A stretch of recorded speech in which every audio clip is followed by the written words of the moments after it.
सत्संगत्वे निस्संगत्वं निस्संगत्वे निर्मोहत्वं निर्मोहत्वे निश्चलतत्वं निश्चलतत्वे जीवन्मुक्तिः पुनरपि जननं पुनरपि मरणं पुनरपि जननी जठरे शयनम् इह संसारे बहुदुस्तारे कृपया पारे पाकि मुरा.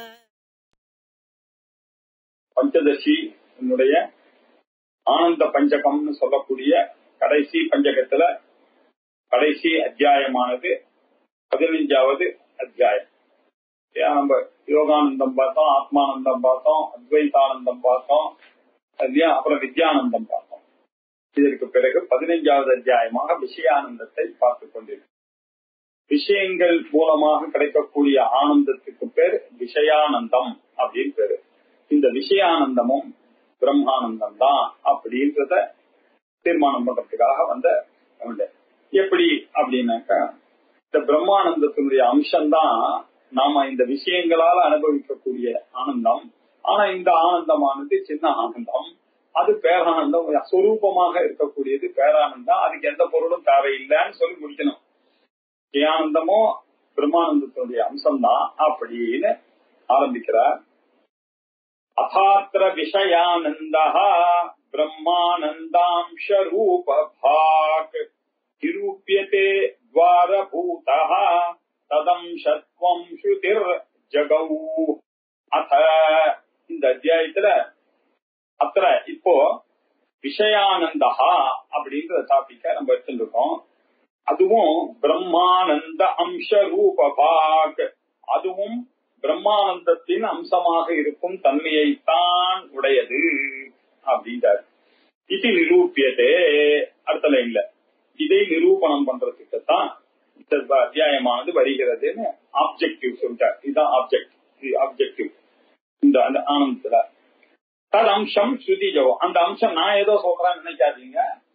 ஸ்ருதியில எப்படி சொல்லியிருக்கோ அதுதான் நான் சொல்ல போறேன். ஸ்ருதியில இருக்கிறது இல்லாம நான் சொல்ல மாட்டேன். ஸ்ருதியில இப்படிதான் சொல்லியிருக்கு அப்படின்னு முதல் ஸ்லோகத்திலேயே கிராண்டா ஆரம்பிச்சார். அடுத்தது ஏஷோஸ்ய பரமானந்தா யோகண்ட ஏகரச ஆத்மகா அந்யானி பூதானி ஏதஸ்ய மாத்ராம் ஏவோபபுஞ்யதே.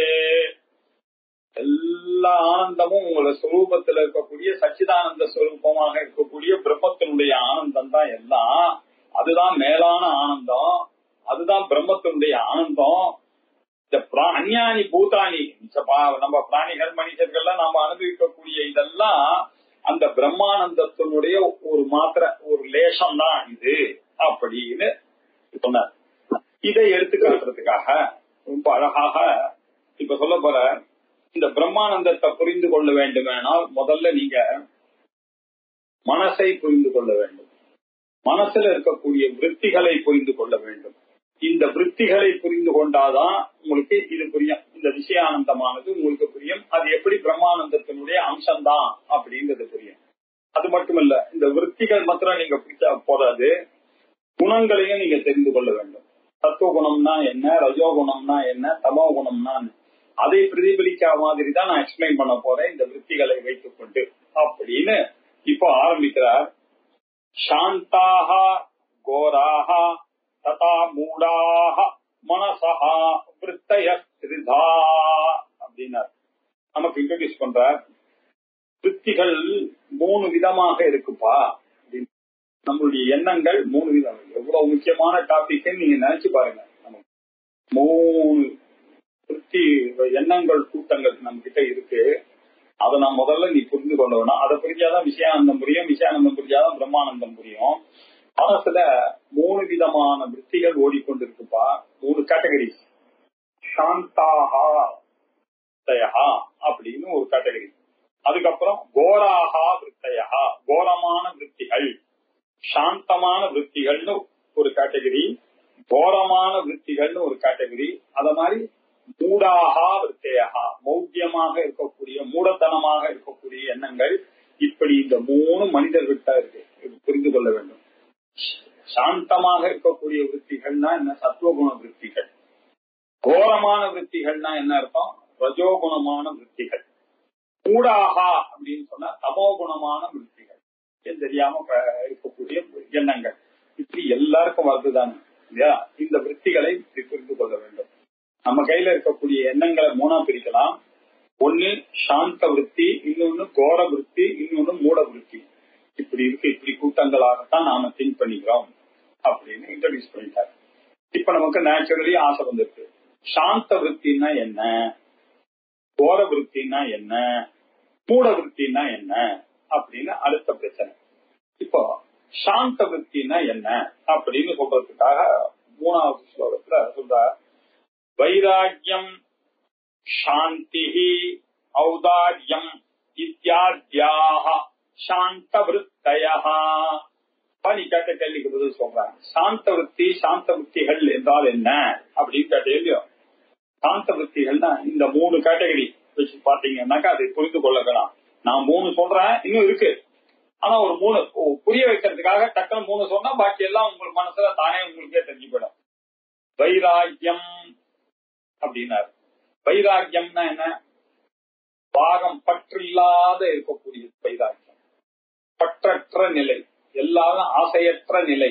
ஆசையற்ற நிலைன்னு சொல்றதுனால ஆசையில என்ன இருக்கு? பற்றற்ற நிலை. பற்று ராகம் தானே பற்று. அது இல்லாமல் விகத ராகமாக இருக்கக்கூடியதுதான் வைராக்கியம் அப்படின்னாரு. இந்த வைராக்கியம் எனக்கூடியது விஷயங்கள்ல நம்ம ஏற்கனவே உள்ள வரும்போது நிறைய படிச்சிருக்கோம். இஹாமுத்ராத்த பல போக விராகா அப்படின்னு. இந்த ஊர்லயும் அந்த பலத்துல ஒன்னும் ஆசை இல்ல. மேல் லோகத்துல இருக்கக்கூடிய அந்த வாழ்க்கையிலையும் அந்த அனுபவங்கள்லயும் அந்த போகங்களிலையும் ஆசை இல்லாத இருக்கக்கூடிய நிலைதான் வைராக்கியமான ஒரு நிலை. விராக பாவம் வைராக்கியம். விகத ராக பாவம், ஆசை இல்லாம பற்று இல்லாம இருக்க. எல்லார் கையிலயுமே டிட்டாச்டு அட்டாச்மெண்ட் தான். எல்லார் கையிலையும் அப்படிதான் இருக்கணும் இல்லையா? அதுக்காக நம்ம கடமையை செய்யாம இருக்க முடியாது. அகத்தோட தான் செய்யறோம். ஆனா அது எப்படி? Detached attachment. அட்டாச்மெண்ட் இருக்கு. அதே சமயத்துல அட்டாச்மெண்ட் இருக்குன்னா என்ன அர்த்தம்? ராகம் இருக்குன்னா என்ன அர்த்தம்? இந்த பொருள் மேல நீங்க ஆசையை வைத்து பற்று வைத்தீர்கள்னா அந்த பொருள் போகிவிட்டதால உங்களுக்கு துக்கம் வரும் இல்லையா? ஒருத்தன் மேல ரொம்ப ஆசையோட இருக்கீங்க நீங்க அப்படின்னு சொன்னா அந்த பாசமானது என்ன பண்றது? அவ செத்து போயிட்டான்னாக்கா ஐயோ அப்படின்னு இவன் இடிஞ்சு விழுது. இதுதான் பற்று. இந்த விஷயமானது உங்களை டேக் ஓவர் பண்ணிடும். நீங்க யார் மேலேயோ ஆசை வச்சா அந்த ஆசை அந்த பர்சனுக்கு ஏதாவது ஒண்ணு நடந்து விட்டால் நீங்கள் அஃபெக்ட் ஆவீங்க. இதுக்கு பேர் தானே ராகம். இது இருக்கக்கூடாது. அந்த பர்சன் இருக்கும்போது ரைட் அளவாக நீங்க பண்ணுங்க. அது இல்லை என்றால் உங்களுடைய காரியம் கிடக்கும். இதுதான் வைராக்கிய பாவம் அப்படின்றத புரிந்து கொள்ள வேண்டும். அடுத்தது சாந்திஹி.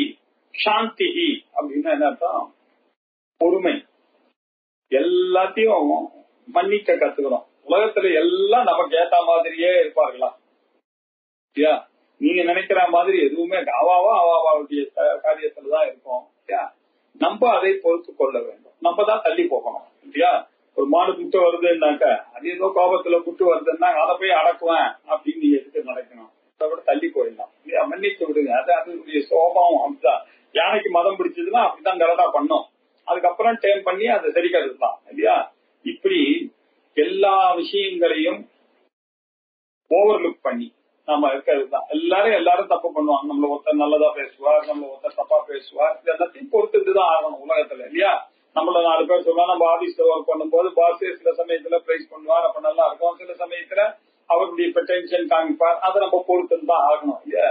இப்படித்தான் வாழ்க்கையில ஓட்டணும். இந்த புத்தியானது ரொம்ப எல்லாத்தையும் பொறுத்துக்கணும் இல்லையா? நான் உங்காத்துக்கு வந்தா அதுக்கேற்ற மாதிரி உங்காத்துல என்ன வசதி இருக்கோ அதுக்கேற்ற மாதிரி தங்க. இட் மேபி என்னை விட நான் இப்போ அனுபவிக்கிற விட அதிகமான ஆனந்தம் இருந்தா okay, well and good, I enjoy. கொஞ்சம் குறைவா இருந்ததுன்னு வச்சுங்க, பாயில தான் படுத்துக்கணும் அப்படின்னாக்கா சரி ஓகே, படுத்துட்டு தான் போய் இருக்கணும் இல்லையா? எங்க போறோம், ஹோட்டலுக்கு போறோம், சாப்பிடுறோம், அந்த இடம்லாம் நீட்டா இருக்குமா? இப்படிதான் இருக்கும். ஒரு சமயத்துக்கு நம்ம வந்திருக்கோம் இங்க, அது எல்லாத்தையும் பொறுத்துக்கணும். ஒரே அதுல போய் இரிட்டேட் ஆக இங்க படைக்க மாட்டேன்றாங்க, இப்படி கையை வச்சு முடியலையா அப்படி எல்லாம் நினைக்க கூடாது இல்லையா? கிட்டிக்ஷான்றது ஆங்கிள் இதை நிறைய பார்த்திருக்கோம் நம்ம இல்லையா? இப்படி சாந்திஹி பொறுமையாக இருக்கக்கூடியது அப்படின்ற ஒரு பெரிய பெரிய ஒரு ஆற்றல் ஒண்ணு. இது எப்போ தெரியுமா, நம்ம புத்தி நல்ல சாந்தமா இருந்ததுன்னாதான் இந்த பற்றில்லாத இருக்கக்கூடிய அந்த புத்தியானது நமக்கு வரும். அதே மாதிரி எல்லாரையும் பொறுத்து கொள்ளக்கூடியதான ஒரு தன்மை, பொறுமை அப்படின்னு இருக்குல்ல எல்லாத்தையும். அது எப்போ வருதுன்னா சாந்த விருத்தியை டெவலப் பண்ண சத்துவ குணம் வர வர வர வர வர அது வருகிறது அப்படின்ற அர்த்தம். அப்புறம் ஔதாரியம். ஔதாரியம் அப்படின்னா ரொம்ப ஈஷிக்காம இருக்கக்கூடியது. உபரதி அப்படின்ற பேர்ல இதை நம்ம நிறைய பார்த்திருக்கோம். சமாதமா, உபரதி, திதிக்ஷா, ஸ்ரத்தா, சமாதானம் பார்க்கும்போது இந்த உபரதியை பத்தி நம்ம நிறைய பார்த்திருக்கோம் இல்லையா. எதுலயுமே ஒரு ஓவர் இன்வால்வ்மெண்ட் இல்லாம இருக்கக்கூடியது பிக்ஸாயில் ஆட்டிடியூடு இருக்கும். அப்படிதான் இருக்கும். அதனால ஒருத்தர் ரொம்ப பெருசா புகழ்ந்தாருனாக்கா அதை மண்டைக்கு எடுத்துன்னு போக கூடாது. ஒருத்தர் திட்டினான்னாக்கா அவர் திட்டிட்டு போயிட்டாரு, நம்ம ஏன் அதை நினைச்சுன்னு உட்காந்துருக்கோம், அவதான் போயிட்டாரு, அதோட நம்மளும் மறந்துட்டு அடுத்த காரியத்தை பார்க்க போகணும் இல்லையா. இப்படி இந்த விஷயங்கள்லாம் ஒரு உதாசீனமான ஒரு தன்மை, அதுக்கு பேர் தான் உதாரமாக இருக்கிறது அப்படின்னு. இதெல்லாம் எப்ப வரும், நாம சத்துவகுணம் மேலோங்கி இருக்கும்போதுதான். ஒரு 3 சொன்ன இத்தியாத்யாக சாந்த விருத்தயா அப்படின்னு சொல்லிட்டாரு. வைராக்கியம், சாந்தி, ஔதாரியம், இத்தியாத்யாக. இன்னும் பல, அமானித்துவம், அதம்பித்துவம் இல்லையா, ஆச்சாரிய உபசேவனம், இது மாதிரி நிறைய சொல்லி கொடுத்திருக்காரு நமக்கு பகவத்கீதையில இல்லையா. நிறைய சொல்லியிருக்காரு 13வது சாப்டர்ல. அதுக்கப்புறம் 12வது சாப்டர்ல வேற நிறைய சொல்லி, அத்வேஷ்டா சர்வபூதானி இப்படி எல்லாம் சொல்லியிருக்காரு. இப்படி அநேக குணங்கள் அங்க இருக்கு. நான் ஒரு மெயினா அந்த 3 எடுத்துட்டேன் அப்படின்னு. வைராக்கியம், சாந்தி, ஔதாரியம் முதலிய அப்படின்னு அந்த முதலியால பாக்கி எல்லாத்தையும் பண்ணுங்க இல்லையா. மன்னிக்கிற சோகமாக, டம்பம் இல்லாம இருக்கிறது. இன்னும் தர பார்த்தான்னாக்கா மனசு அப்படியே ஈரமா இருக்கு இல்லையா. கருணையோட எல்லாரையும் பாக்குறது, ஒரு பற்றோட எல்லாத்தையும் செய்யறது, ஒரு பூஜை பண்ணோம்னா ஒரு கமிட்மெண்டோட பண்றது, இந்த மாதிரி புத்திகள் எல்லாமும் சத்துவ குணத்துல இருக்கு. இத சாந்த விருத்திகள். இதெல்லாம் அவர் சொல்லல, இதெல்லாம் நமக்கே புரிந்து கொள்ள வேண்டும் அப்படின்னு சொல்றாரு. சரி, இப்ப சத்துவ குணத்தை சொல்லிட்டீங்க, சாந்த விருத்தியை சொல்லிட்டீங்க. அடுத்து நீங்க ஒண்ணு இன்ட்ரோடியூஸ் பண்ணீங்களா, கோர விருத்தி. அது என்ன சார் கோர விருத்தி அப்படின்னு கேட்டீங்கன்னா, கிருஷ்ணா ஸ்நேகா ராகஹா லோபஹா இத்யாத்யாஹ கோர விருத்தயஹ. கிருஷ்ணோ ஸ்நேகோ ராக லோபௌ இத்யாத்யா கோர விருத்தயஹ. கோர விருத்தி அப்படின்னா கிருஷ்ணா. கிருஷ்ணான்னு என்ன அர்த்தம், ரெஸ்ட்லெஸ்னஸ். அது வேணும் வேணும் வேணும் பறக்கிறது, அது வேணும் வேணும் அதை அச்சீவ் பண்ணியே ஆகணும், அதை அடையணும் எப்படியாவது அடையணும் அப்படின்னு. அதெல்லாம் இப்ப நல்ல குணங்கள் மாதிரி இப்ப மாடர்ன் மேனேஜ்மெண்ட்ல அதெல்லாம் சொல்லி தராங்க இல்லையா. அதெல்லாம் நம்ம ஜாகிரதையா புரிஞ்சு கொள்ள வேண்டியிருக்கு. நம்ம வேதாந்த ஸ்டேஜுக்கு வந்தவா அனுபவத்துல பார்க்கும்போது இதெல்லாம் தேவையில்லை. அப்படி எல்லாம் ஓவர் ஆக்டிவ் எல்லாம் இருக்கக்கூடாது இல்லையா. அதெல்லாம் ரஜோ குணத்துடைய சேர்க்கை. அது புரிஞ்சுக்கணும். கிருஷ்ணான்னாக்க ரெஸ்ட்லெஸ்னஸ், வேட்கை இல்லையா, ஆசை. அது என்ன ஆசை அப்படின்னாக்க, எப்படி பின்னாடியே அவர் ராகஹான் வேற சொல்ல போறார், ஸ்னேகான் வேற சொல்ல போறார். இப்போ கிருஷ்ணான்னு சொன்னா ஆசைன்னு சொன்னாலும், ஸ்னேகம்னு சொன்னாலும் ஆசையா இருக்கிறது, அன்பா இருக்கிறது. கிருஷ்ணானாலும் அன்பா இருக்கிறது, ராகனாலும் அன்பா இருக்கிறது. ஆசை பேராசைனாக்கா அன்பு கொஞ்சம் அதிகமா இருக்கா அப்படின்னு அர்த்தம் வரும். அதனால இதை எப்படி புரிஞ்சுக்கலாம் அப்படின்னாக்க, ஜடப்பொருள்கள் மேல நாம வைத்துக் கொண்டிருக்கக்கூடிய ஆசைகள் இருக்கு இல்லையா, அதை கிருஷ்ணா என்று ஜடமான பொருள்கள் இருக்கு. டிவி பார்க்கணும் ஒரு ஆசை, இந்த ஊருக்கு போகணும்னு ஆசை, அந்த ஊருக்கு போகணும்னு ஆசை, இப்படி எல்லாம் இருக்காது. இந்த மலையில ஏறணும்னு ஆசை, எவரெஸ்டுக்கு ஏறணும்னு ஆசை, இப்படி எல்லாம் அங்க போய் பார்க்கணும், இதே அனுபவிக்கணும், கார்ல போனோம், படகுல போனோம், ஓரத்துல போகணும், இப்படி இருக்கக்கூடிய ஜடமாக இருக்கக்கூடிய விஷயங்களில் இருக்கக்கூடிய ஆசைக்கு பேர் கிருஷ்ணா. இதெல்லாம் ஏன் வருது அப்படின்னா, சாந்தமா இருக்க முடியாத நேரத்துல ஏதாவது ஒண்ணு ஆக்டிவேட் பண்ணணும் இல்ல, மைண்ட் அப்படித்தானே இருக்கு. அதாவது ஆபீஸ் போனோம்னாக்கா ரஜசிக்கா தான் இருந்து ஆகணும். அங்க போய் நான் சத்துவ குணமோட இருப்பேன்றதுக்காக டெய்லி ஒருத்தன் என்னோட சீசன் லேட்டா வந்தா பரவாயில்ல சார் மன்னிப்போம் மறப்போம் அப்படின்னாக்க எப்படி காரியம் நடக்கும். அங்க கொஞ்சம் ரஜசிக்கா தான் நம்ம இருந்து ஆகணும். ஆக்டிவிட்டிஸ்ன்னு வந்துருச்சுனாக்க இப்படிதான் இருந்து ஆகணும் இல்லையா. இருக்குதுன்னு தான் போனோம் ஒரு ட்ரெயினை பிடிக்கிறதுக்கு. அங்க போய் சார் நான் சாத்வீகமான ஆள் சார், அப்ப எனக்கு எல்லாரும் ஏறினோடனே கடைசியா பஸ்ல ஏறானா பஸ் போயிடும். ரஜசிக்கா இருக்கக்கூடிய ஆசையில ஒண்ணு கிருஷ்ணா அப்படின்னு புரிஞ்சுக்கலாம். அதுக்கப்புறம் ஸ்னேகான்னா அப்ப என்ன, இப்போ இப்ப பாருங்க, ஜட பொருள்கள்ல இருக்கக்கூடிய ஆசை தீஷ்ணா உயிரோடு இருக்கக்கூடிய பொருள்கள், நாய், மாடு இல்லையா, நம்ம பாத்துல இருக்கக்கூடிய பசுவை கண்டா நமக்கு எல்லாம் ரொம்ப பிடிக்கும் இல்லையா. அது போகும்போது வரும்போதெல்லாம் தட்டி கொடுத்து அது டெய்லி பால் கொடுக்கறது நமக்கு இல்லையா. இப்படி எல்லாம் இருக்கு. பெட் அனிமல்ஸ், மனிதர்கள், ஃப்ரெண்ட்ஸ். என்ன ஸ்னேகம்னா என்ன? ஸ்னிக்த பாவம் ஸ்னேகம். ஸ்னிக்த பாவம்னா என்ன அர்த்தம்னா மனசு உருக வேண்டும். ஒரு ஃப்ரெண்டு ஒருத்தர் இருக்கார் அப்படின்னா அவருக்கு ஏதாவது ஒரு விஷயம்னாக்க என் மனசு இங்க தாங்கவே தாங்காது. அவருக்கா அப்படின்னு இல்லையா. ஏன்? ஒரு ஈரம் நெஞ்சு இல்லையா. அந்த ஈர நெஞ்சுக்கு பேரு தான் ஸ்னிக்த பாவம். இது இருக்கக்கூடியதுக்கு பேர் தான் ஸ்னேகம் அப்படின்னு பேரு. இந்த ஸ்னேகம் நம்ம யாருக்கிட்ட இருக்கோம்? உணர்வுள்ள பொருள்கள் கிட்டதான் இந்த ஸ்னேகமானது இருக்கும் இல்லையா. அப்பதான பிரதிபல் நமக்கு உணர்வு உள்ள பொருள்கள் கிட்ட இருக்கக்கூடியது அப்படின்னு புரிஞ்சுக்கணும். ஜட பொருள்கள்ல இருக்கக்கூடிய ஆசை வேட்கை, உணர்வுள்ள பொருள்களுடைய இருக்கக்கூடிய ஆசைக்கு பேரு, அன்புக்கு பேரு ஸ்னேகம் அப்படின்னு பேரு. அதற்கு பிறகு ராகஹா அப்படின்னா, ராகம்னா என்ன அப்படின்னாக்க ஆசை. அதான் ஜட பொருளா இருந்தா என்ன, உணர்வுள்ள பொருளா இருந்தா என்ன, அது மேல இருக்கக்கூடிய ஆசை தான் சொல்லிட்டீங்களா? இல்ல, என்ன சொல்ல வரேன்னா ஆசை வேற, அட்டாச்மெண்ட் வேற. அதுல பற்று இல்லையா. நீங்க ஆசைப்பட்ட பொருள் உங்களை விட்டு போயிடுச்சுன்னாக்க ஒரு துக்கமானது ஏற்படுகிறது. நீங்க ஆசையாசையா வாங்கின பேனா இல்லையா, சுக்கு நூறா உடஞ்சி போச்சு. ஆசையாசையா வாங்கின டிவி இல்லையா, சுக்கு நூறா உடஞ்சி போச்சுன்னா ஒரே வருத்தம் இல்லையா. ஏன்னா அவ்வளவு பற்று அது மேல இல்ல. இன்னொன்னு பாக்க இதை அடுத்தது ஒண்ணு வாங்க முடியும், இன்னொரு டிவியை வாங்க, அது மேல ஆசையை வளர்த்துங்களேன், சரியா போச்சு. அதுவும் தானே ராகமா வரப்போகுது. இது போனதை பத்தி கவலைப்பட்டுட்டே இருந்து யாருக்கு என்ன பிரயோஜனம்? அதான் போயிட்டேன். போறதுக்கு முன்னாடி நீங்க ஆசையா அதை மெயின்டைன் பண்ணுங்க, வேண்டான்னு சொல்லல. போன உடனே டிபெண்டன்சி கூடாது. நான் யாரையாவது ஒருத்தர ரொம்ப அன்போட இருந்து அவ மேல பண்ணாக்கா, குடும்பத்துல பாசமா இருந்துட்டானாக்கா, அவ போயிட்டானாக்கா அப்படியே இடிஞ்சு போகுது. ஐயோ எங்க அப்பா போயிட்டாரு, இனிமே எனக்கு யாரு இருக்கா, ஒண்ணுமே தெரியல, எல்லாம் எங்க அப்பா பாத்துட்டாருன்னா அவர் எவ்வளவு நாள் பார்த்து பாருன்ற ஒரு புத்தி வரணும் நமக்கு. நம்ம தான் டேக் ஓவர் பண்ணிக்கணும். ஏன் மனைவி போயிட்டால, ஆச்சாரியார் எழுதும்போது, பாஷ்யம் எழுதும்போது பாரியாமே அமிர்தா கிம் கரிஷ்யாமா அப்படின்னு அழறதெல்லாம் கூடாது அப்படின்னு எழுதிருக்காரு பாஷ்யத்துல இல்லையா. அனீஷயா சோச்சத்தி முக்கியமானஹா அப்படின்னு முண்டகோபனிஷத் பாஷ்யத்துக்கு ஆச்சாரியாருடைய பாஷ்யம் இதெல்லாம் சொல்றது இல்லையா. அதனால அதுல இருந்து வச்சுட்டுதான் நம்ம சொல்றோம் தைரியமா இல்லையா. இப்படி டிபெண்டன்சின்றது கூடவே கூடாது. அந்த டிபெண்டன்சிக்கு பேர் தான் பற்று. அந்த டிபெண்டன்சி யார் கையில இருந்தாலும் நீங்க தான் அஃபெக்ட் ஆவீங்க இல்லையா. அந்த டிபெண்டன்சி வருது, அது எதனால வருதுன்றது ஆராய்ச்சி பாத்தீங்கன்னா பாகத்தினால வரக்கூடியது. அது ரஜசிக்கா இருக்கிறதுனால வரக்கூடியது. இந்த கிருஷ்ணா, ஸ்னேகம், பாகம், லோபம், பேராசை இல்லையா. லோபம்னாக்க பேராசை, அது வேணும் இது வேணும், அளவுக்கு மீதியா எனக்கு எல்லாம் வேணும். ஒரு கார் இருந்தா போதாது, 2 கார் வச்சுக்கலாம். ஒரு வீடு இருந்தா போதாது, 2 வீடு வச்சுக்கலாம். எல்லாத்திலையும் கொஞ்சம் ட்ரெஸ் எடுத்தா போதாது, 50 ட்ரெஸ் வேணும். வாரத்துக்கு ஒரு நாள் போடணும். இதெல்லாம் பேராசை தான் வேலை. அவர் வச்சுட்டு இருக்காரு, நான் வச்சுக்கிறேன். அவர் ஆடி வாங்கினா நான் ஆடி வாங்கணும். அவர் ஜாகுவர் வாங்கினா நான் ஜாகுவர் வாங்கணும். என் தம்பி ஜாகுவர் வாங்கிச்சே வேணும், நானும் வாங்கணும் அப்படின்னு நினைக்கலாமா இல்லையா. இதுதான் பேராசை. நம்ம வரலுக்கு தகுந்த வீக்கம் வேண்டும் இல்லையா. ஒண்ணு. இன்னொன்னு லோபத்தை கஞ்சத்தனம்னு சொல்றது வழக்கம் உண்டு. அதுவும் சரியான குணம் இல்ல இல்லையா. நல்லா 4 பேருக்கு கொடுக்கணும், நல்லா வாழணும் அப்படின்னு இருக்க லோபி அப்படின்னு தமிழ்ல சொல்றது வழக்கம் உண்டு.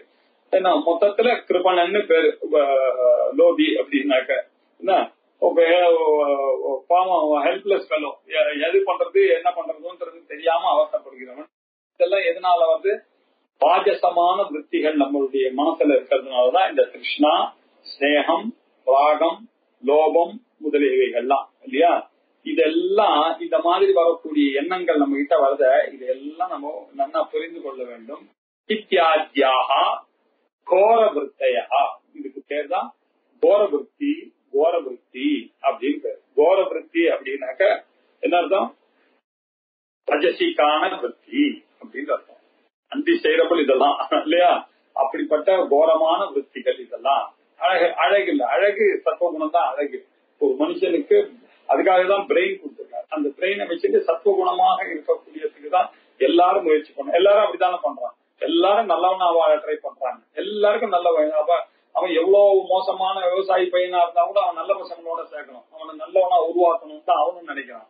ஒரு பெரிய பண்டிதனும் அப்படிதான் உருவாக்கணும்னு நினைக்கிறான். ஒரு ஏழை தொழிலாளியும் அப்படிதான் அவன் பண்றான். ஒரு மேனேஜரும் அவருடைய புள்ள அப்படிதான் வரணும், ஒரு எம்டியும் அவருடைய புள்ள நல்லா வரணும் தான் நான் நினைக்கிறேன். எல்லாரும் நல்லதுதான் நான் நினைக்கிறோம். ஏன் இந்த மாதிரி ரஜசிக் புத்தி எல்லாம் வந்துருச்சுன்னா இவனை மூழ்கடிச்சிரும், வேண்டாம் அப்படின்னு நினைக்கிறது தானே நியாயம். அதுதானே நல்ல விருத்தி. அது இல்லாததெல்லாம் கோர விருத்தி தானே. அதனால கோர விருத்தி. அதுக்கப்புறம் தத்துவ குணத்தை பத்தி பார்த்தோம், ரஜோ விருத்திகளை பத்தி பார்த்தோம். இப்ப தாமச விருத்திகள்னா என்ன அப்படின்னு பார்ப்போம். சம்மோகா பயம் இத்யாத்யாக கதிதாக மூட விருத்தயா. சம்மோகா அப்படின்னா என்ன அர்த்தம்? நல்ல மோகம், கொஞ்சம் மோகம் இல்லையா? மோகம்னா எது நல்லது எது கெட்டதுன்னு தெரியாத நிலை, புரியாத ஒரு நிலை. எது கெட்டதோ அதை நல்லதாக நினைக்கும், எதை நல்லதோ அதை கெட்டதாக நினைக்கும். எதை எப்படி வேல்யூ பண்ணணுமோ அந்த வேல்யூ பண்ண தெரியாது, ஓவர் வேல்யூஷன். இதுக்கு பேர் தான் சம்மோகம். யார எப்படி எடை போடணும்ன்றது தெரிஞ்சு வைத்துக் கொள்ள வேண்டும். அது தெரியாம ஓவரா மாதிரி ஒருத்தரை எடை போட்டுறோம்னு வச்சுங்க, இதெல்லாம் சம்மோகத்துல வருது. இதுதான் சம்மோகம் அப்படின்னு பேரு. அப்புறம் பயம், அனாவசியமான ஒரு பயம். எப்ப பார்த்தாலும் ஒரு பயம். நமக்கு என்ன ஆகுமோ, கடைசி காலத்துல நம்ம ஹாஸ்பிட்டல்ல இருந்தா யார் நம்மளை கவனிப்பா, இப்படிப்பட்ட அனாவசியம். ஜென்ம பயம், ஜரா பயம், துக்கம், ஜென்ம துக்கம், ஜரா துக்கம், மரண துக்கம், இதெல்லாம் தேவையில்லாத ஒரு விஷயம் இல்லையா? நமக்கு டாக்டர் சொல்லிட்டாரு உனக்கு டயபெட்டிஸ் இருக்குப்பா அப்படின்னு. டயபெட்டிஸ் இருக்குன்னா மருந்து தானே சாப்பிடணும். அது போகாம இவனுடைய புத்தி எல்லாம் எப்படி வருவாங்க, அது என்ன ஆகுமோ, ஐயோ டயபெட்டிஸா போயிட்டே இருக்கு, நான் உழுந்துருவேனா, கிராஸ் பண்ணிட்டே இருக்கும்போது உழுந்தா என்ன ஆகுது, அப்ப திடீர்னு லாரி வரும்போது என்னால கிராஸ் பண்ண முடியாம போய் இடிச்சுட்டானா என்ன பண்றது அப்படின்ற ஒரு எண்ணம், அந்த பயம் இருக்கு தெரியுமா? அந்த எண்ணம் தான் இவனுக்கு பயத்தை கொடுக்குது. பயம் என்றால் என்னன்னாக்க, நிஜமாக பயம் என்பது என்னன்னா நம்மளுடைய எண்ணம் தான் பயம். இப்போ நீங்க பாருங்க, பயம் அப்படின்னாக்க சாதாரணமா ஒரு பயத்தை இருக்குங்க. பயம் இருக்கிறது அப்படின்றது தாமச குணம் அப்படின்னு நினைக்கிறோம். ஏன் இந்த பயமானது எப்படி ரெமிடி பண்றது அப்படின்னு நினைச்சிட்டு அதுக்காக நம்ம போய் ரிட்டாலியேஷன் தான் பண்றோம். அந்த பயத்தின் காரணமாக சில சமயத்துல ரிட்டாலியேட் பண்ணுவோம், ராஜச குணமானது வரும். அவன் எங்க என்ன அடிச்சிருவானோன்ற பயத்திலேயே நான் அவனை அடிக்க ஆரம்பிச்சிருக்கேன். ஏன்னா அடுத்த ஸ்டெப் அவன் போவான், அவன் ஒருவேளை சாரின்னு சொல்றதுக்காக கூட இருந்துருக்கலாம், அதுக்குள்ள ரிட்டாலியேட் பண்றது. ஒரு பயத்திலேயே தாமச குணமும் வரலாம், ராஜசிக் குணமாக வரலாம், இல்ல மன்னிக்கக்கூடிய சுபாவமும் வரலாம், சத்துவ குணமும் வரலாம் இல்லையா? இந்த மூணுத்தையும் இப்படி பிரிச்சு பார்க்கணும். சில சமயத்துல இந்த பயமானது பொய்யான பயமாக கூட இருக்கலாம் இல்லையா? நம்மளுக்குள்ளேயே யோசிச்சு பாருங்க.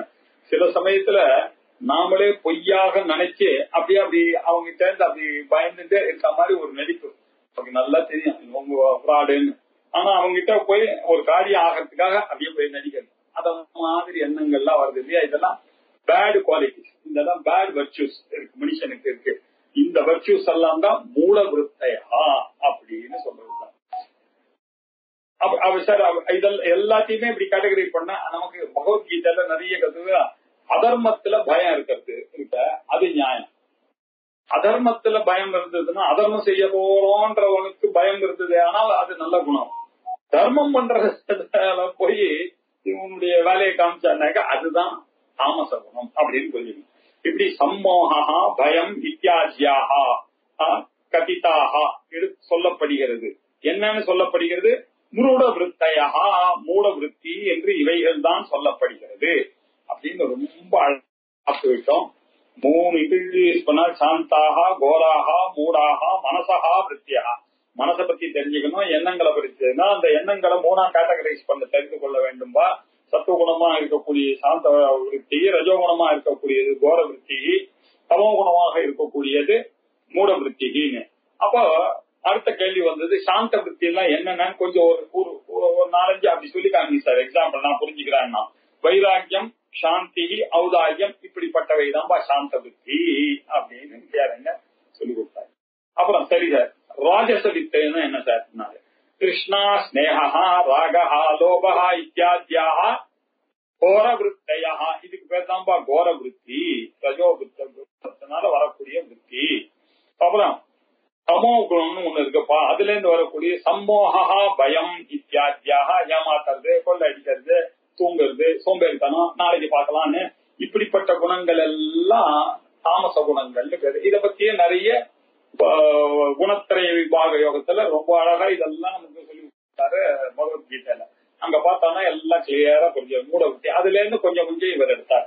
இப்படி 3 விருத்திய சொல்லிட்டார் சார். இப்பதான் பாயிண்ட்டுக்கு வராது. இந்த 3 விருத்தி இருக்கு இல்லையா, இது எல்லாத்துலயும் பிரம்மன் இன்வால்வ். ஏன்னா நான் இருக்கிறதுனால இந்த ஆத்மாதான் என்னுடைய மனசுல பிரதிபலிக்கிறது இல்லையா, பிரதிபிக்கிறது. அந்த மனசுல தானே இந்த விருத்திகள்லாம் வருது. இப்போ யோசிச்சு பார்த்தான்னா எல்லாம் பகவத் சங்கல்பம். என்னமோ அன்னைக்கு அப்படி தூங்கிட்டா, அன்னைக்கு பகவான் என்ன இப்படி தூண்டினா தப்பு பண்ணிட்டான்னு சொல்றோம். அப்படின்னா என்ன அர்த்தம் அப்படின்னா, இந்த பிரம்மமானது இந்த 3 விருத்திகள்ல இருக்கு. இதை புரிந்து கொள்ளுது. இப்ப சொல்ல போறாரு அடுத்த 5வது ஸ்லோகம். விருத்தேஷு ஏதாசு சர்வாசு பிரம்மணச்சித் ஸ்வபாவதா பிரதிபிம்பதி சாந்தாசு சுகம் ச பிரதிபிம்பதி. சொல்லி விட்டார். ஆனந்தத்துக்கு உள்ள வந்துட்டார்.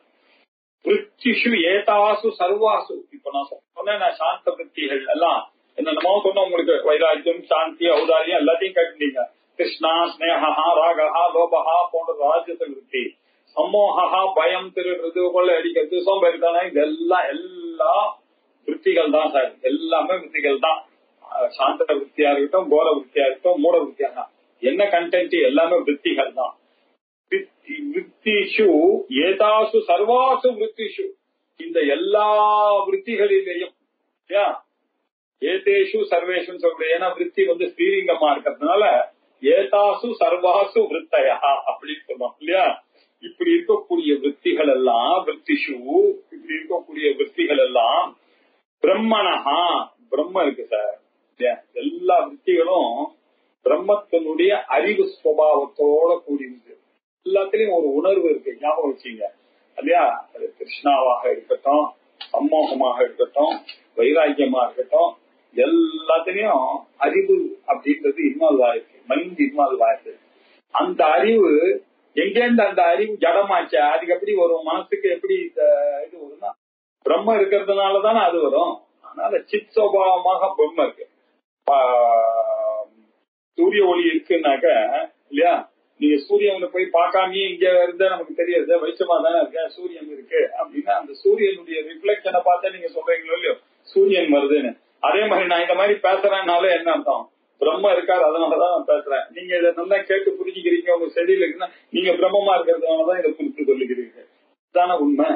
சித் சுபாவமாக அந்த பிரம்ம சைத்தன்ய ரூபேன நான் நான் நான் நம்ம அறிவு ரூபமாக இருக்கிறதுனாலதானே இல்லையா. ஒரு மண்ணை எடுத்திருந்தாங்கனாக்க அது என்ன அர்த்தம், அது மண்ணு தானே கண்டென்ட்டாக இருக்கிறது இல்லையா. அதே மாதிரி ஒரு வெளிச்சத்தை பாரு, கைய பாருன்னாக்க நீங்க கைய மாத்திரம் பாக்குறீங்க. நான் ஆக்சுவலா என்ன பண்றேன், வெளிச்சத்தை தான் உங்களுக்கு காமிக்கிறேன் பிரம்மன்னு. கைய பாருங்கன்னாக்க அந்த வெளிச்சத்தை மறைக்கிற கைய போய் வெளிச்சம்னு பாக்குறீங்களா. அந்த வெளிச்சம், இந்த கை இல்லைன்னா கூட நமக்கு நடுவுல இருக்கக்கூடியது அந்த வெளிச்சம் இருக்கு இல்லையா. அத மாதிரி எந்த ஆக்டிவிட்டி ஒருத்தர் நடத்தினாலும் அதுல என்ன அர்த்தம், பகவானுடைய பிரசன்ஸ் அங்க இருக்க, நாலேஜ் அங்க இருக்கு, அந்த அறிவானது இருக்கிறது. சித் சுபாவதா பிரதிபிம்பதி, அது போய் என்னுடைய பாடி மைண்ட் காம்ப்ளெக்ஸ்ல பிரதிபலிக்கிறதுனாலதான் நான் ஆக்டிவா இருக்கிறேன் அப்படின்னு புரிஞ்சுக்கலாம். இந்த 3த்துக்கும் அப்பாற்பட்ட பிரம்மம் ஒண்ணு இருக்கு, அதை மறந்துடாதீங்க.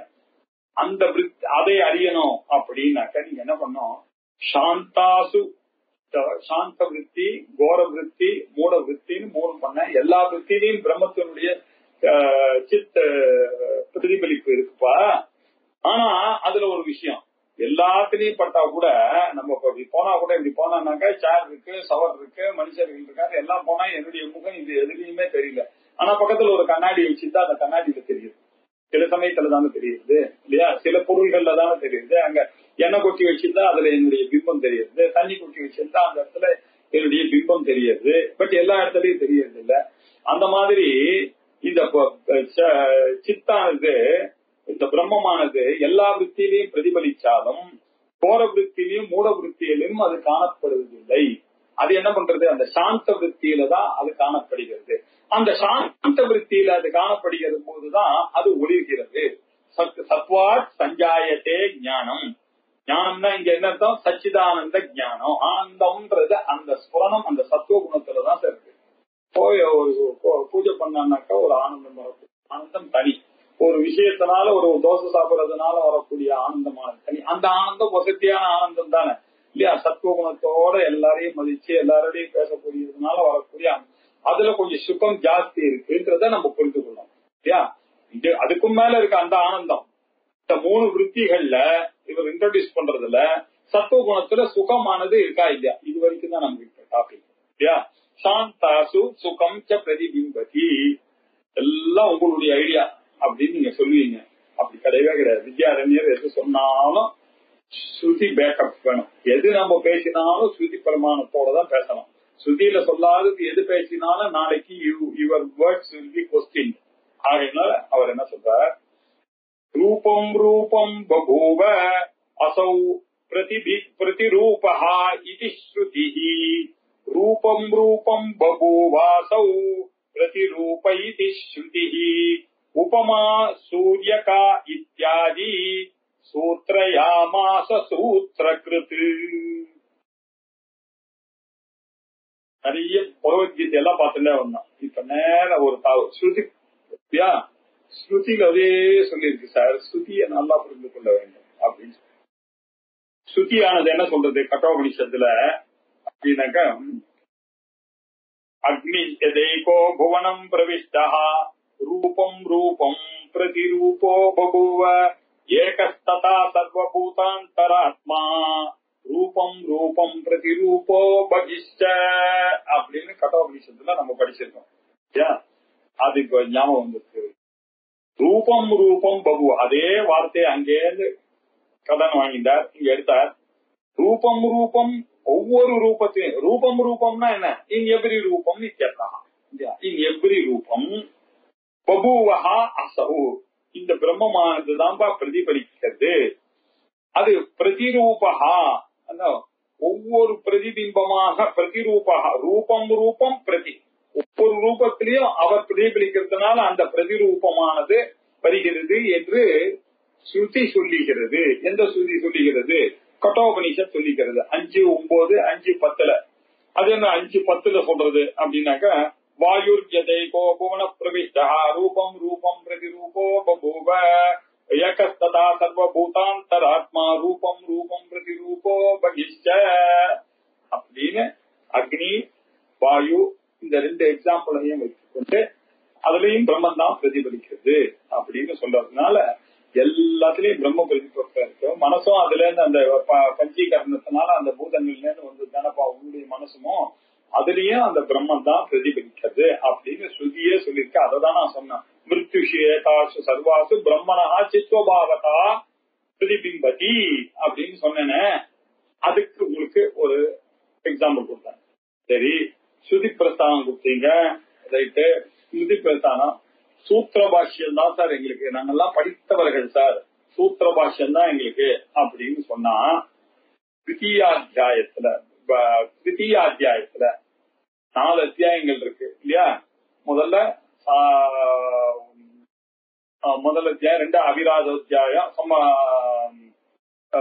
சமன்வயாதிகரணம் சமன்வயாத்தியாயம், அதுக்கப்புறம் அவிரோத அத்தியாயம், அதுக்கு பிறகு சாதனா அத்தியாயம், அதற்கு பிறகு பலாத்தியாயம் அப்படின்னு 4 பிரிச்சிருக்கு. இதுல இந்த திருத்திய அத்தியாயமானது சாதனா அத்தியாயம். அதுல 2வது பாதம் அப்படின்னு சொல்ல. 2வது பாதம்னா மகா வாக்கிய அர்த்தத்தை போதிக்கக்கூடிய விஷயங்களை சொல்லக்கூடியதாக இருக்கக்கூடியது. மகா வாக்கிய போத வாக்கியத்தை பதங்களை டிஸ்கஸ் பண்ணக்கூடியதான ஒரு கட்டம். அதுதான் தித்திய பாதத்துடைய விஷயம். அதுல உபயலிங்காதிகரணம் அப்படின்னு ஒண்ணு இருக்கு. உபயலிங்காதிகரணம் ரொம்ப ஃபேமஸான ஒரு அதிகரணம். அது உபயலிங்க அதிகரணம் என்ன சொல்றது அப்படின்னாக்க, ஒரு நிமிஷம் இல்ல, ரொம்ப விசேஷமான ஒரு அதிகரணம். அது 3:2:18 3:2 18வது சூத்திரத்தை அவர் சொல்லியிருக்கார்.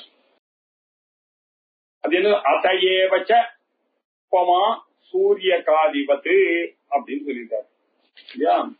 இது எங்க வருதுன்னா உபயலிங்க அதிகாரத்துல வருது.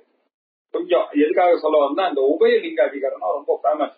ஏன் உபயலிங்க? அது என்ன ரெண்டு அடையாளங்களையும் டிஸ்கஸ் பண்ணக்கூடிய அதிகாரமாக இருக்கு. ரெண்டு அடையாளம் என்ன அப்படின்னு தெரிஞ்சாதான் சூத்திர பாஷ்யத்துல கரெக்டா சொல்லிட்டாரு. அது என்ன?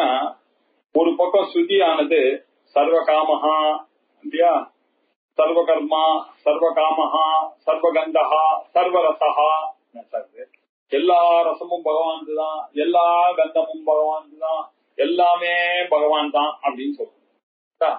இன்னொரு பக்கம் போய் இல்லையா, அசப்தம ஸ்பர்ஷம் அரூபமுக்கியம் ததா ரசம் நித்தியம் அகந்தவச்சையன்னு சொல்லு. புரியலையே சார்? அஸ்தூலம் அது ஸ்தூலமா இல்ல, அது அணுவா இல்ல. இன்னொரு பக்கம் அனோரகியான் மகதோ மகியான், இப்படி ரெண்டும் சொன்னா என்ன சார் அர்த்தம் அப்படின்னு கேட்டா, இல்லப்பா இதை விசாரிச்சு பார்க்கணும். எந்த ஆங்கிள் சொல்லியிருக்கோம்? சகுணமாக இருக்கும் பொழுது அது எல்லாமாக இருக்கு, நிர்குணமாக இருக்கும் போது அது எப்படி இருக்கு அப்படின்னாக்க, இருக்கிறது ஒரு சூரியன் தான் இருக்கார். அந்த சூரியனானவன் ஒரு 100 பக்கெட் எடுத்துன்னு வந்தேன். அந்த 100 பக்கெட்லயே தள்ளி குடிச்சு வச்சேன் நான். அப்படி வைக்கும் பொழுது இல்லையா, அது எல்லாத்திலையும் அந்த சூரியனானவர் பிரதிபலிக்கிறார். இப்போ இந்த பிரதிபலிக்கிறதுன்றதுல 100 பக்கெட்ல சூரியன் இருக்காரா? சூரியன் இருக்கார். இந்த ஆங்கிள் சொன்னேன். இருக்கிறது எது வேணா ஊருக்கிறது ஒரு சூரியன் தான். இந்த எக்ஸாம்பிள வச்சிருந்தீங்கன்னா அது எதுக்கு சொன்னது, இது எதுக்கு சொன்னது, இது இதை புரிய வைக்கிறதுக்காக சொன்னது, அது அதை புரிய வைக்கிறதுக்காக சொன்னது. இப்படின்ற விஷயம் புரியணும்னு சொல்றதுக்காக 18வதாக ஒரு சூத்திரம் எழுதினார்.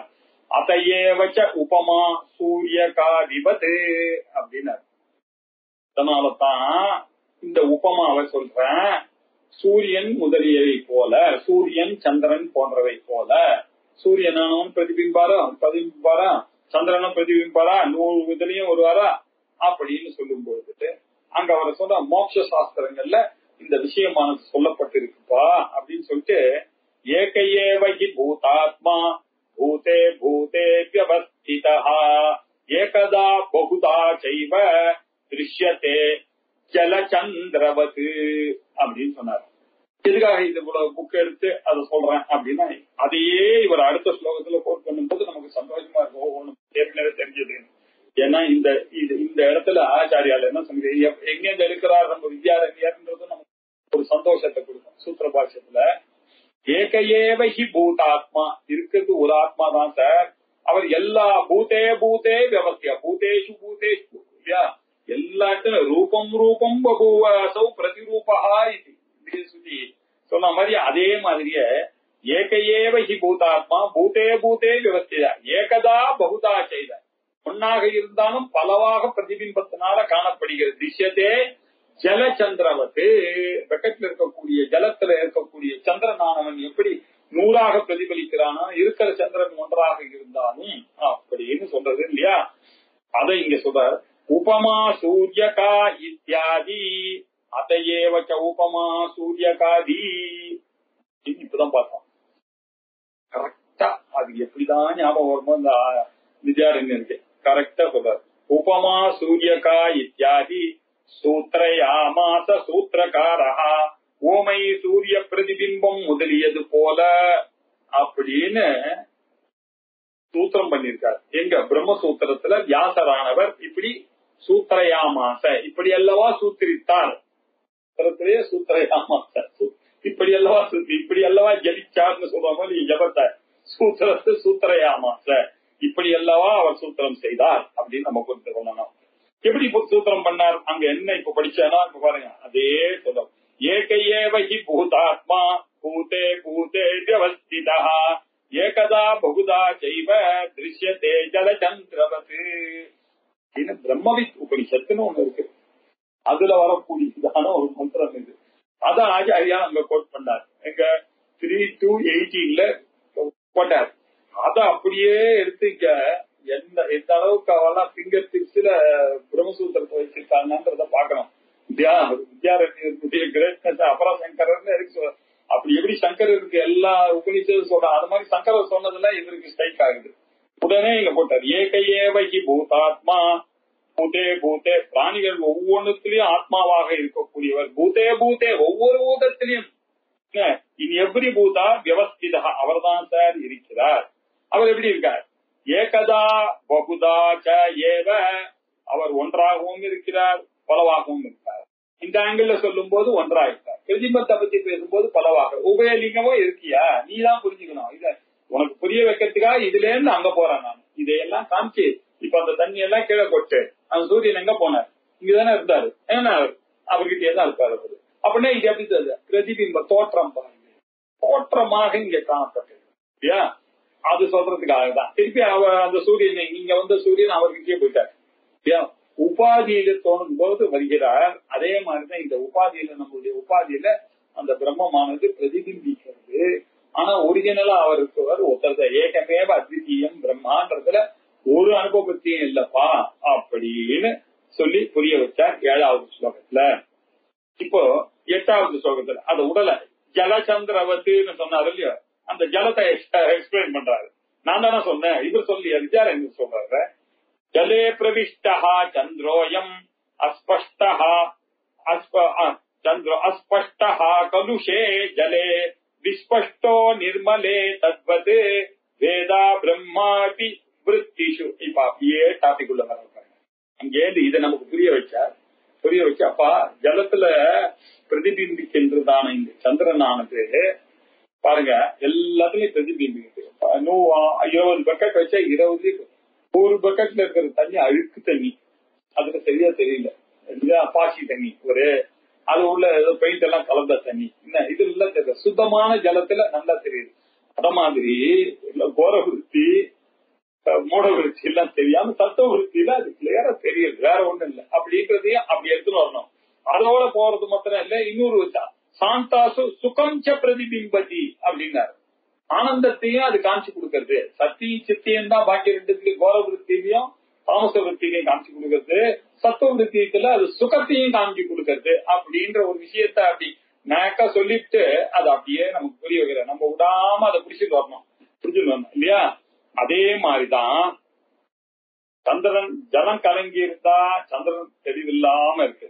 ஜலே பிரவிஷ்டா சந்திரஹாயம் அஸ்பஷ்டா இல்லாம இருக்கு. எப்போ?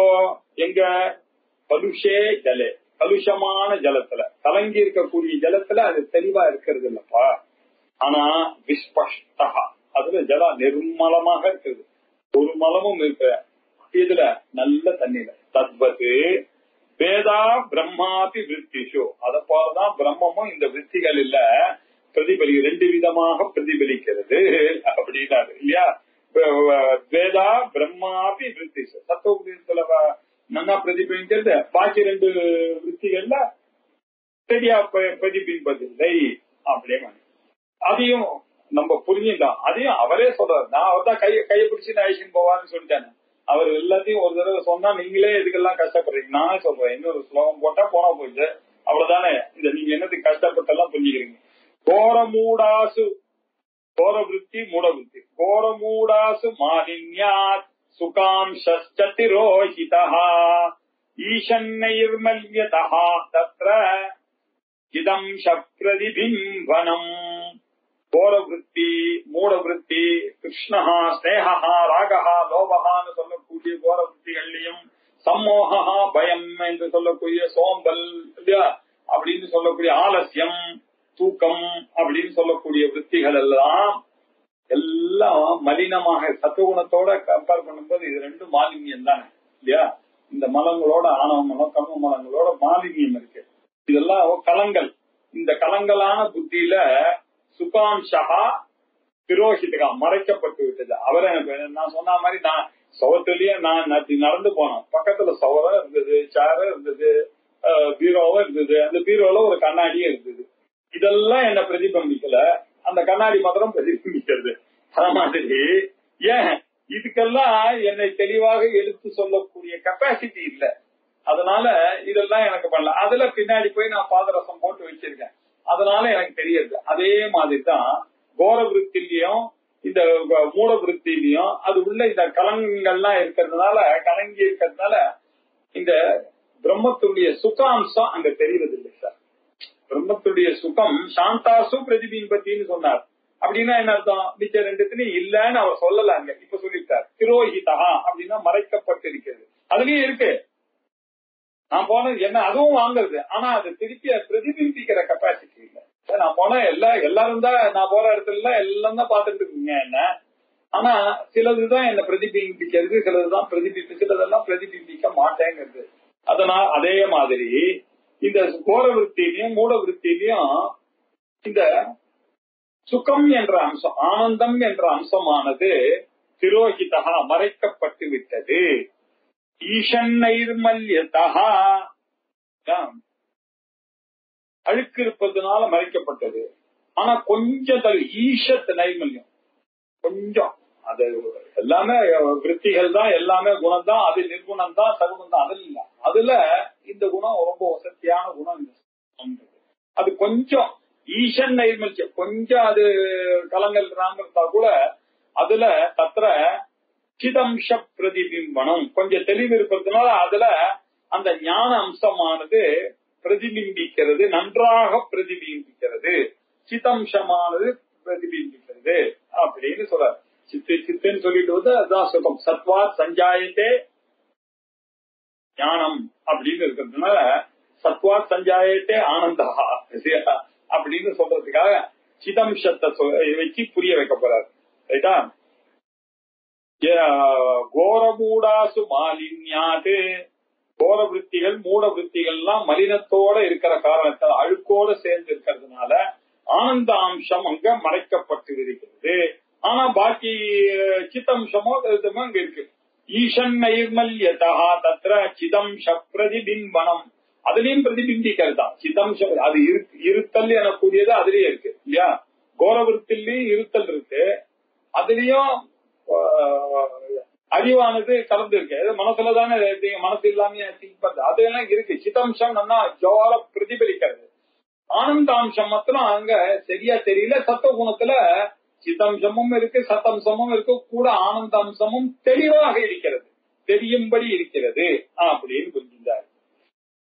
யத்வாபி நிர்மலே நீரே வன்யேஹே ஔஷ்ணஸ்ய சங்கிரயா ந பிரகாசஸ்ய தத்வத் ஸ்யாத் சின்மாத்ரோத்பூதிரேபச அப்படின்னு. அடுத்ததுல சுத்தமான ஜலத்திலேயே அக்னியினுடைய உஷ்ணத்தன்மைக்கான வியாப்தியானது இருக்கிறது இல்லையா? நன்னா தெரியாது, ஜலத்துல ஜலம் இருக்குன்னு தெரியாது. ஆனா அத வந்து இன்னொருத்தரை பிரகாசம் பண்ணக்கூடிய சாமர்த்தியம் அதுல இல்ல. அதுல சந்திரன் பிரதிபலிச்சு அந்த குளத்துல அந்த செடி மூலமா பக்கத்துல இருக்கிற செடிக்கு தெரிஞ்சதுன்னா நமக்கு செடி தெரியாது. அந்த தண்ணிக்கு அந்த கெப்பாசிட்டி இல்லை. அது போலதான் கோர விருத்திகளுக்கு எல்லாம் இந்த கெப்பாசிட்டி இல்லை. இது ஆனந்தத்தை சொல்லக்கூடிய கெப்பாசிட்டி இல்லைன்னு மேல சொல்ல போறார் 10வது ஸ்லோகத்துல இருந்து. இதை அடுத்த